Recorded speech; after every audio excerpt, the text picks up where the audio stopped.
নমস্কার বন্ধুরা, welcome to অনন্যাস Bong kitchen. আজকে নিয়ে চলে এসেছি খুব সহজ পদ্ধতিতে বানানো একদম ঝরঝরে বাসন্তী পোলাওয়ের রেসিপি নিয়ে। চলুন দেখে নেওয়া যাক। আমি এখানে 1.5 কাপ মতো গোবিন্দভোগ চাল নিয়ে নিয়েছি।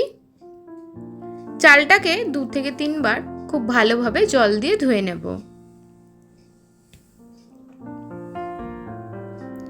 চালটা ধুয়ে নিয়ে এরকম একটা থালার মধ্যে চালটাকে পুরো ছড়িয়ে দিয়ে খুব ভালোভাবে একদম হালকা করে ছড়িয়ে দেব। দিয়ে 40 থেকে 45 মিনিট মতো রেখে দেব শুকিয়ে যাওয়ার জন্য। চালটা শুকিয়ে গেলে চালটা একটা বাটির মধ্যে নিয়ে নেব। তার মধ্যে দিয়ে দেব 2 টেবিল চামচ ঘি, স্বাদ মতো নুন, 3 টেবিল চামচ মতো চিনি। পোলাওটা একটু মিষ্টি মিষ্টি ভালো লাগে, তাই চিনির পরিমাণটা একটু বেশিই দিলাম। আর দেব 1 চা চামচ গোলমরিচের গুঁড়ো, 1 চা চামচ আদা বাটা, 1 চা চামচ হলুদ গুঁড়ো, 1 চা চামচ গরম মশলার গুঁড়ো দিয়ে চালটাকে খুব ভালোভাবে সব মশলার সাথে মাখিয়ে নিতে হবে।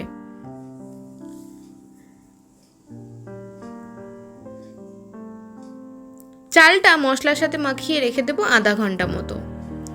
আধা ঘন্টা পর একটা কড়াইতে 1 টেবিল চামচ ঘি দিয়ে তার মধ্যে দিয়ে দেব একটা তেজপাতা, 1 ইঞ্চি মতো দারচিনি, 3 থেকে 4টে ফাটিয়ে নেওয়া এলাচ ও 3 থেকে 4টে লবঙ্গ। সব কিছু দিয়ে কিছুক্ষণ নাড়াচাড়া করে যখন গোটা গরম মশলার থেকে সুন্দর গন্ধ বেরিয়ে আসবে, তখন এর মধ্যে দিয়ে দেব 20 থেকে 22টা ভেঙে নেওয়া কাজু। কাজুর পরিমাণটা আপনারা আপনাদের ইচ্ছে মতো বাড়িয়ে বা কমিয়েও নিতে পারেন।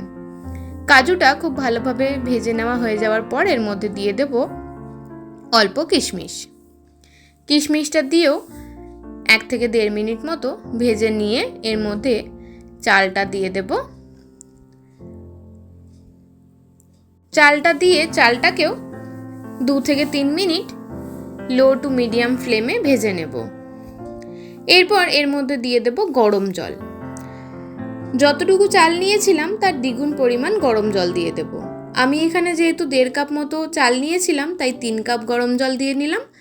আপনারা 1 কাপ চাল নিলে 1.5 কাপ মতো গরম জল দিয়ে নেবেন। জলটা দিয়ে একটু নাড়াচাড়া করে ফুটতে দেব। এরকম ফুটে এলে তারপর ঢাকা দেব এবং লিডের এই ছিদ্রটাকে বন্ধ করার জন্য একটা লবঙ্গ দিয়ে দিলাম ওর মধ্যে। লো ফ্লেমে 5 মিনিট মতো হতে দেব ঢাকা দিয়ে। 5 মিনিট পর ঢাকা খুলে একটু নাড়াচাড়া করে নিয়ে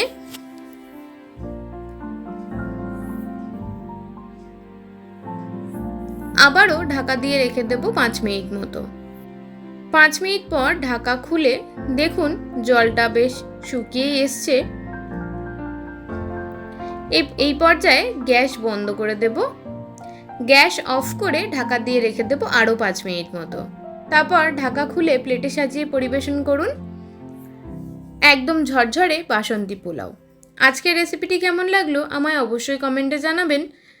আমার চ্যানেলে নতুন বন্ধু হয়ে থাকলে চ্যানেলটিকে সাবস্ক্রাইব করে দেওয়ার অনুরোধ রইল ও পাশে থাকা বেল আইকনটিও অবশ্যই প্রেস করে দেবেন, তাতে আমি যখনই নতুন কোনো ভিডিও দেব আপনাদের কাছে নোটিফিকেশন পৌঁছেই যাবে।